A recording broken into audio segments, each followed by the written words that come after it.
16장.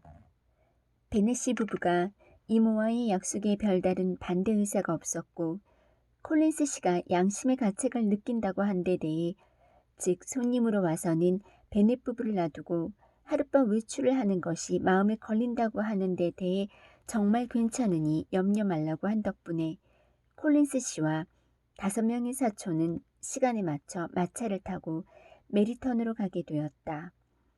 조카들은 응접실에 들어서면서 위컴 씨가 이모부의 초대에 응했을 뿐 아니라 지금 그 집에 와 있다는 말을 듣고 무척 기뻐했다. 소식을 듣고 나서 모두 자리에 앉자 콜린스 씨는 여유롭게 주변을 둘러보며 찬사를 보냈다. 그는 방의 규모와 가구를 보고 놀라워하면서 로징스의 여름 조찬실에 와 있는 줄 알았다고 단언했다. 처음에는 그 비교가 아무런 감흥도 일으키지 못했다. 그러나 로징스가 무엇이며 그 주인이 누구인지 알게 되고, 또 콜린스가 캐서린 귀부인의 응접실 하나를 설명하면서 벽난로의 장식 하나만 해도 800파운드나 한다고 하자 필립스 부인은 그게 얼마나 대단한 찬사인지 깨닫고는 로징스의 가정부 방과 비교를 해도 기분 나빠하지 않을 정도였다. 콜린스 씨는 다른 신사들이 합석할 때까지 캐서린 귀부인과 그 저택의 장엄함을 묘사하고, 때로 얘기를 벗어나 자신의 허름한 집을 언급하며 요새 개조하고 있는 중이라고 즐겁게 자랑을 늘어놓았다. 필립스 부인은 열심히 콜린스 씨의 얘기를 들으며 점점 그를 중요한 인물로 여기게 되었고, 빨리 동네 사람들에게 알려야겠다고 생각했다. 조카들은 사촌의 얘기에 귀를 기울일 수가 없어 신사들이 나타날 때까지 그저 음악 연주나 했으면 하거나 자기들이 만들어서 벽난로에 장식해둔 도자기만 들여다보고 있었다. 기다리는 시간이 너무 길었다. 하지만 마침내 기다림도 끝났다. 신사들이 나타난 것이다. 위컴 씨가 방 안으로 걸어 들어올 때 엘리자베스는 그를 만나거나 떠올릴 때마다 감탄하는 것이 전혀 이상하지 않다는 생각이 들었다. 여기 영령부대의 장교들은 대체로 믿을만하고 신사다웠는데 지금 여기 온 이들은 그 중에서도 가장 나은 사람들이었다. 그런데 위컴 씨는 인물이나 용모나 태도나 걸음걸이 등 모든 면에서 다른 장교들보다 훨씬 뛰어났다. 그들을 따라 포도주 냄새를 풍기며 들어온 넓적한 얼굴에 답답해 보이는 필립스 이모부와 비교해서 다른 장교들이 월등히 나았던 것만큼 위컴 씨는 거의 모든 여성의 시선을 한몸에 받는 행운아였다. 그리고 엘리자베스는 그런 위컴 씨가 옆자리에 앉은 행운의 여성이었다. 그는 곧 상냥한 태도로 대화를 시작했다. 화제가 그저 그날 밤 비가 온다든지 우기가 시작될 것 같다든지 하는 것에 불과했는데도 엘리자베스는 제일 흔하고 지루하고 진부한 화제라도 말하는 사람의 솜씨에 따라 흥미로운 것이 될 수도 있다고 생각하게 되었다.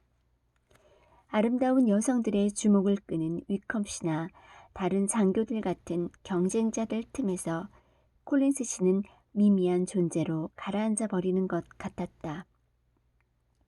젊은 수녀들에게는 분명 보잘것없는 존재였지만 필립스 부인은 여전히 친절하게 이따금씩 그의 얘기를 경청하고 세심하게 지켜보며 커피와 머핀을 풍성하게 내주었다.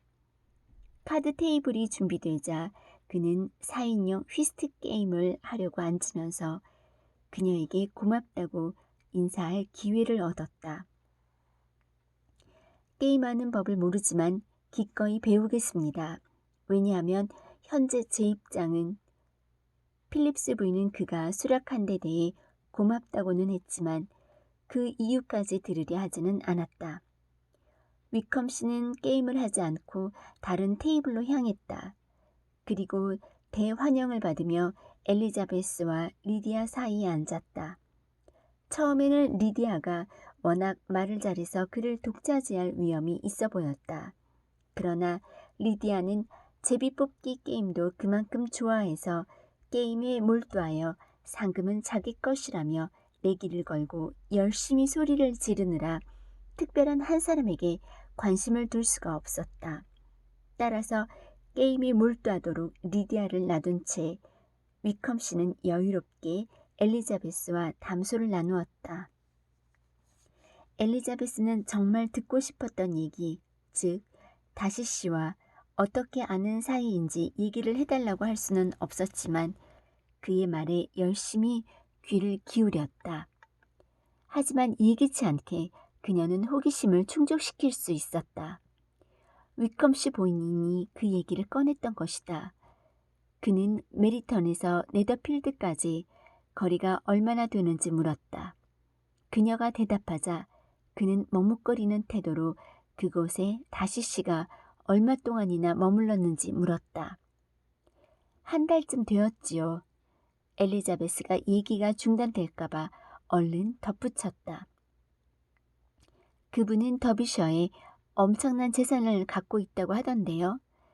예, 그래요. 위컴이 대답했다. 더비셔에 있는 사유지는 굉장하지요.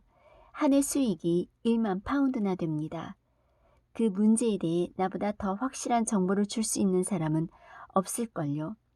난 어릴 때부터 그 댁과 특별한 관계를 맺어왔으니까요. 엘리자베스는 놀란 표정을 지을 수밖에 없었다. 제 말에 놀라시는 게 당연해요, 베넷 양. 어제 만났을 때 우리 사이가 무척 냉랭하다는 걸 보셨을 테니까요. 다시 씨와는 잘 아는 사이인가요? 어느 정도는요. 나흘간 한 집에서 지냈어요.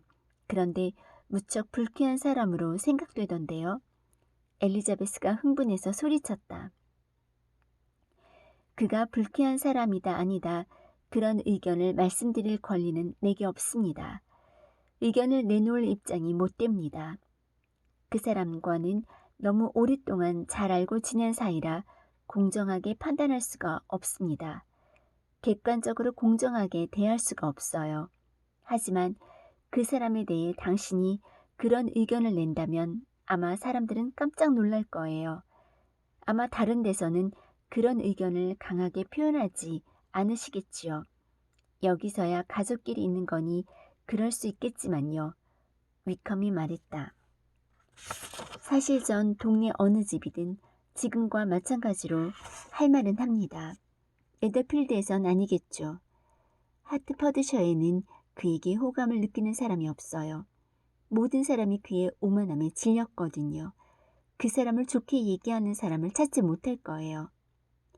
안타까운 일이라고는 말하지 않겠습니다. 위컴이 잠시 말을 멈췄다.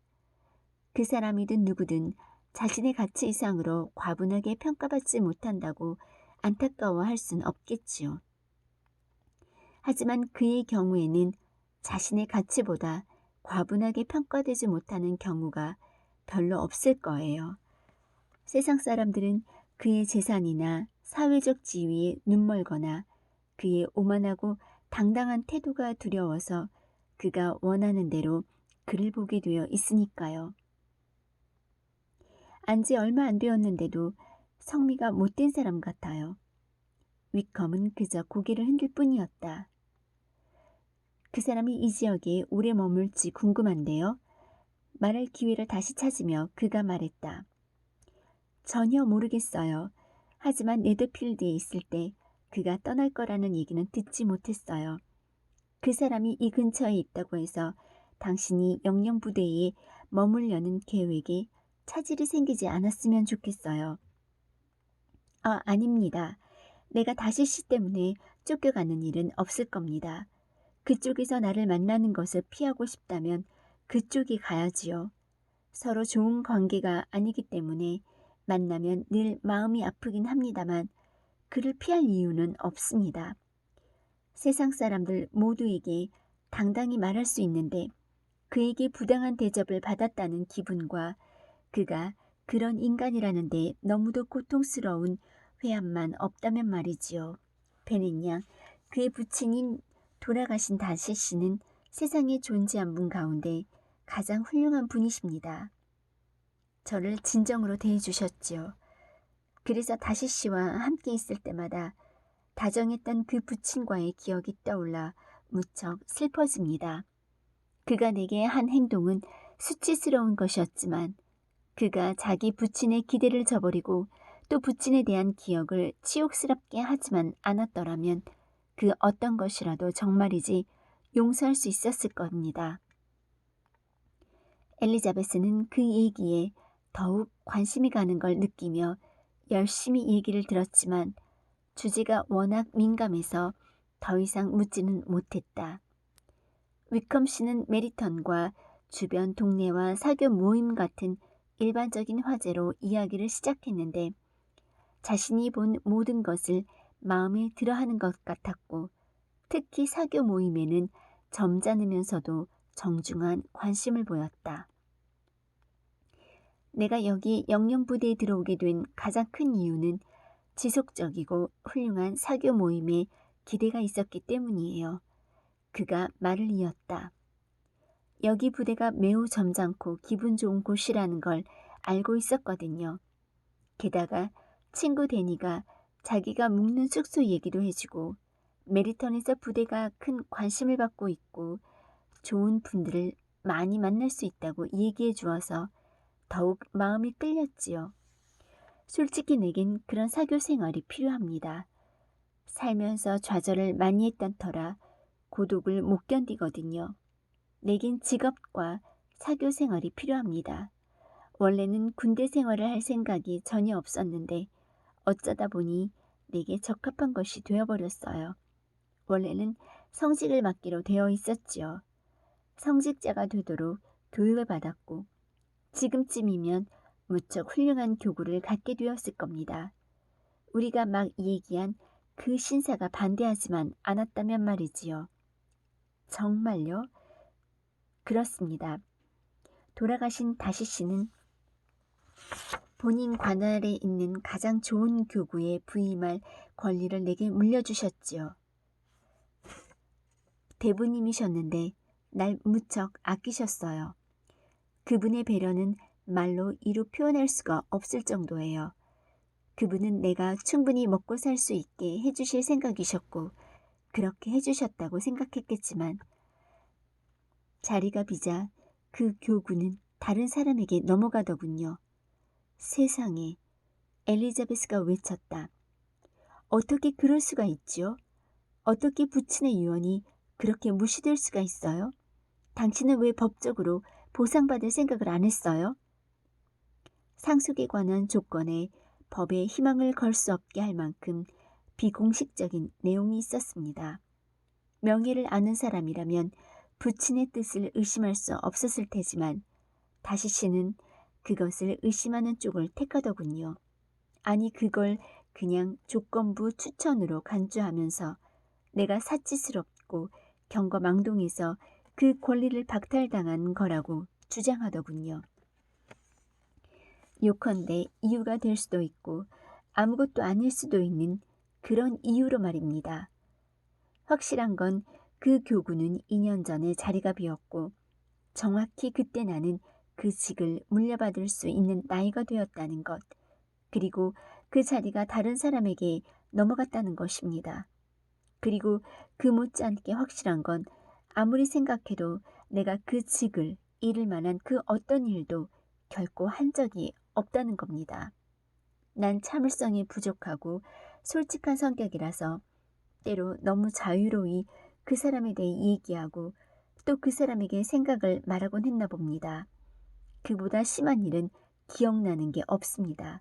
하지만 그와 나는 유형이 다른 사람이고 그가 나를 미워한다는 건 사실이지요. 정말 충격적이군요. 그런 치욕스러운 행위는 공개되어 마땅해요. 언젠가 그렇게 되겠지요. 하지만 내가 할 수는 없습니다. 그의 부친을 기억하는 한 그에게 도전하거나 폭로하거나 할 수가 없거든요.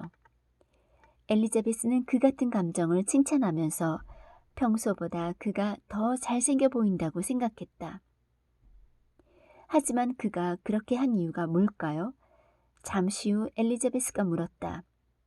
무엇 때문에 그토록 잔인하게 행동했을까요? 철저하고 단호하게 내가 싫어서겠지요. 그런데 어느 정도는 질투심으로 돌리지 않을 수 없습니다. 돌아가신 다시씨께서 날 조금만 덜 좋아하셨더라면 그 아드님은 날 대하기가 좀 더 수월했을 거예요. 하지만 부친께선 날 남달리 아끼셨고 그 점이 어릴 때부터 그를 초조하게 만들었지요. 그는 그런 경쟁 관계나 때때로 드러나는 나에 대한 편애 같은 것을 참고 견딜 만한 성품이 아니었으니까요. 다시씨가 이 정도로 형편없는 사람인 줄은 생각도 못했어요. 좋아한 적도 없지만 그렇게까지 나쁘게 생각하진 않았거든요. 대체로 사람들을 무시한다는 생각은 들었지만 이 정도로 악의적인 복수를 하고 부당한 일을 하고 비인간적으로 행동할 수 있을 거라는 의심은 전혀 못했어요. 하지만 몇 분 생각한 후 그녀는 다시 말을 이었다. 그 사람 네더필드에서 어느 날 자기는 화가 나면 달랠 수 없는 성격이고 쉽게 용서하지 못하는 성격이라고 자랑하던 게 기억나요. 성격이 끔찍한 사람임에 틀림없어요. 그 문제에 대해선 무슨 말을 해야 할지 모르겠군요. 그를 공정하게 대할 수 없으니까요. 위컴이 대답했다. 엘리자베스는 다시 깊은 생각에 잠겼다가 잠시 후 이렇게 외쳤다. 자기 부친의 대자이자 친구이고 총애받던 사람을 그런 방식으로 대하다니요. 그녀는 할 수 있으면 이렇게 덧붙이고 싶었다. 게다가 용모만으로도 성격이 상냥하다는 게 보장이 되는 당신 같은 청년을 말이에요. 그러나 그저 다음 말로 만족했다. 게다가 어린 시절부터 친구나 다름없었고 당신 말대로 무척 가까운 사이였던 그런 사람을 말이에요.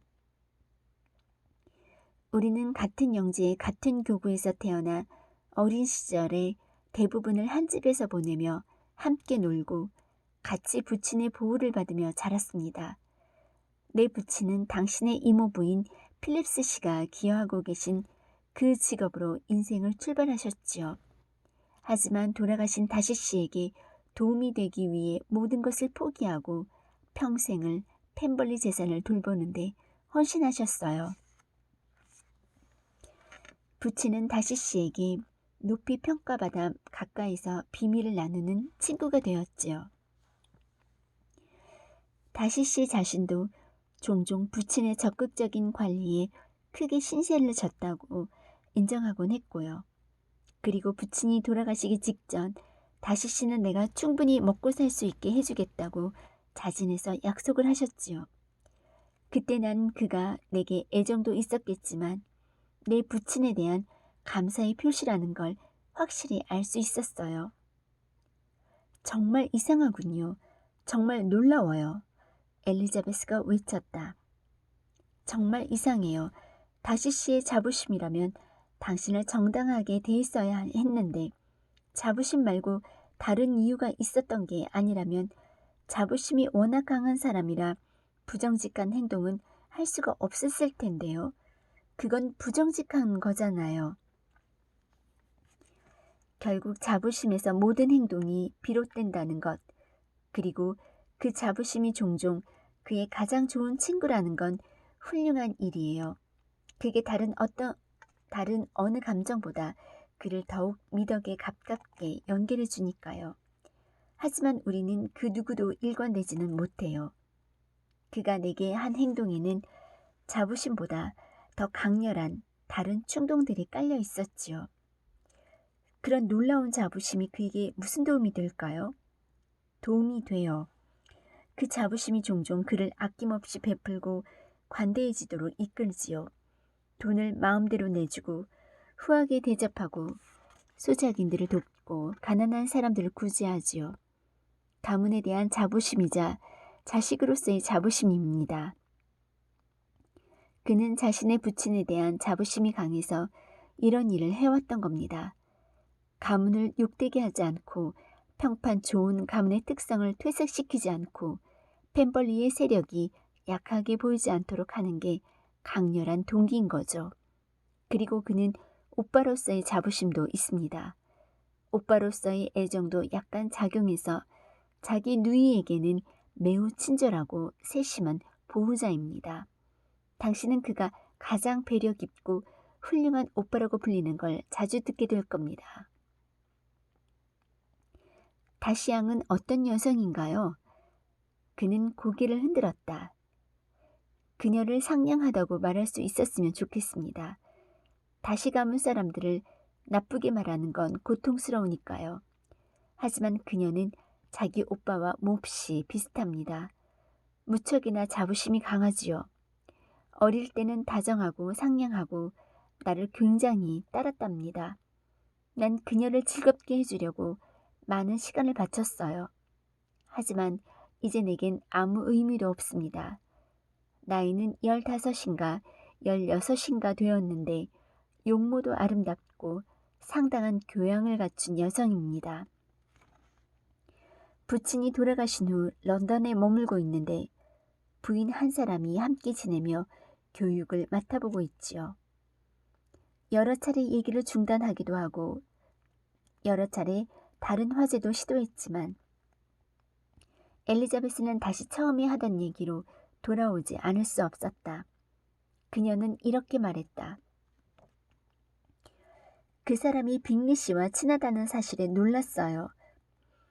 빅리 씨는 성격이 매우 좋아 보이고 정말 상냥한 사람이던데 어떻게 그런 사람과 우정을 맺을 수 있을까요? 어떻게 서로 어울릴 수 있을까요? 빅리 씨는 아세요? 전혀 모릅니다. 다정하고 상냥하고 매력적인 남성이지요. 그가 다시 씨가 어떤 사람인지 모를 리가 없어요. 모를 수도 있을 겁니다. 다시 씨는 자기가 원하면 남에게 호감을 줄 수 있거든요. 능력이 부족한 게 아닙니다. 그럴 만한 가치가 있다고 생각하면 즐겁게 대화를 나눌 줄 압니다. 자기와 동등한 지위의 사람들에게는 덜 출세한 사람들을 대할 때와 무척 다른 인물이 됩니다. 그는 자부심을 잃은 적이 없습니다만 부유한 사람들 사이에서는 재산과 신분 같은 것을 고려해서 관대하고 정당하고 진지하고 합리적이고 명예를 아는 사람이 되고 아마 상냥한 사람이 되기도 할 겁니다. 그때 카드게임을 하던 사람들이 흩어져 다른 쪽 테이블로 모여들었다.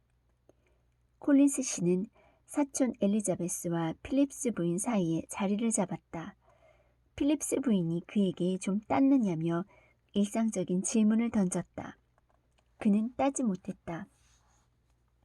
몽땅 읽기만 했다.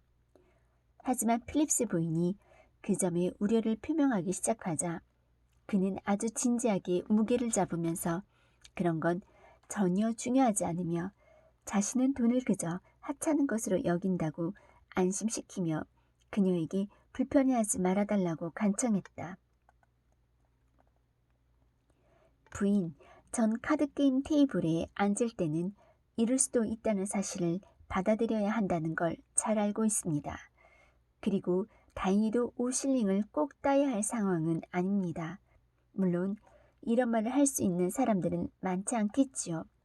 하지만 전 캐서린 드버그 기부인 덕분에 전혀 그런 사소한 문제들을 고려할 필요가 없어졌습니다. 위컴 씨의 관심이 콜린스 씨에게 쏠렸다. 잠시 콜린스 씨를 관찰한 후 그는 엘리자베스에게 낮은 목소리로 그녀의 친척이 드버그 가문과 가깝게 지내는 사이냐고 물었다. 캐서린 드버그 귀 부인이 아주 최근에 그를 교구 목사에 임명했대요. 콜린스 씨가 어떻게 처음 그녀를 알게 되었는지는 모르지만 오래전부터 알았던 것 같지는 않아요. 그녀가 대답했다. 캐서린 드버그 귀부인과 앤 다시 귀부인이 자매지간이고 따라서 그분이 다시 씨의 이모라는 사실은 물론 알고 계시겠지요. 아니요, 전혀 몰랐어요. 캐서린 드 버그 귀부인의 친척 관계에 대해서는 전혀 아는 바가 없어요. 그저께까지만 해도 그녀의 존재에 대해 들어본 적도 없었어요. 따님인 드 버그 양은 엄청나게 많은 재산을 갖게 될 거예요. 사촌과 결혼해서 두 가문이 재산을 합치게 될 거라고들 하거든요. 이 말을 들은 엘리자베스는 불쌍한 빅리 양을 떠올리며 미소를 지었다. 그가 다른 여성의 짝이 되도록 예정되어 있다면 빅리 양이 다시 씨 여동생에게 보내는 모든 배려가 헛수고가 될 것이다. 그의 여동생에 대한 애정도 그에 대한 예찬도 모두 헛되고 쓸모없는 것이 될 것이다. 콜린스 씨는 캐서린 드 버그 귀부인과 그 따님을 무척 칭찬하던데요. 하지만 그가 말한 구체적 내용들로 미루어 볼 때 나는 그가 감사해야 하는 마음 때문에 착각하고 있는 게 아닌가 의심스러워요. 아무리 콜린스 씨의 후원자라고 해도 그분은 오만하고 잘난치 않은 여성일 거라고 생각돼요. 난 귀부인이 굉장히 오만하고 잘난치 않은 분이라고 생각합니다. 위컴이 대답했다. 오랫동안 뵙지 못했지만 내 기억으론 결코 좋았던 적이 없습니다. 그분은 태도가 명령하는 식이고 오만하지요. 현명하고 똑똑하다고 평판이 나 있지만 그분의 능력은 신분과 재산에서 일부, 그리고 권위적인 태도에서 일부, 그리고 나머지는 자신과 연관된 친척이라면 모두 최고의 분별력을 갖게 하려는 그 조카분의 자부심에서 나온 것이라고 생각합니다. 엘리자베스는 그가 그 문제를 매우 합리적으로 설명했다고 인정했다. 저녁 식사 시간이 되어 카드게임을 접고 다른 숙녀들에게로 위컴 씨의 관심이 분산될 때까지 그들은 서로 만족스럽게 이야기를 나누었다. 필립스 부인의 저녁 식사 모임은 시끄러워서 대화를 제대로 할 수가 없었다. 하지만 그는 좋은 매너로 모든 사람의 호감을 샀다. 그는 무슨 말을 하든지 간에 말을 너무 잘했고 무엇을 하든지 간에 멋들어지게 했다. 엘리자베스는 머릿속을 그 사람 생각으로 꽉 채운 채 집으로 돌아갔다. 집으로 가는 내내 위컴 씨와 그가 해준 이야기 이외에는 아무것도 생각할 수가 없었다. 하지만 리디아나 콜린스 씨가 한시도 조용히 있질 않았기 때문에 집에 가는 동안 그의 이름을 거론할 틈이 없었다. 리디아는 얼마나 땄고 얼마나 잃었고 하며 끝없이 제비뽑기 얘기를 했고 콜린스 씨는 필립스 부부의 정중한 태도를 설명하면서 게임에서 잃은 것 정도는 신경도 안 쓴다고 큰소리치고 식사에 나온 모든 요리 이름을 늘어놓고 자기 때문에 사촌들이 자리가 비좁지 않은가 계속해서 걱정하면서 마차가 롱본 저택에 멈출 때까지도 하고 싶은 말을 다 못할 정도였다.